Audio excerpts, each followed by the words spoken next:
It's a letdown for me. এটা আমার জন্য হতাশাজনক. It's a letdown for me.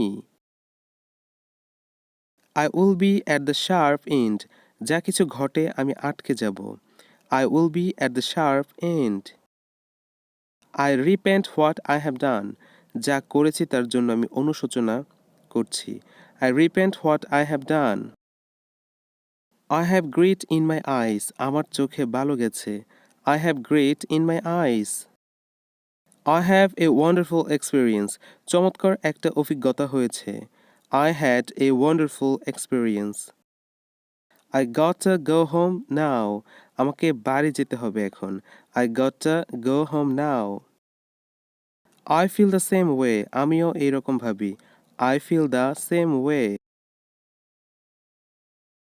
I did not get myself involved in the hassle. আমি ওই ঝামেলায় নিজেকে জড়াইনি.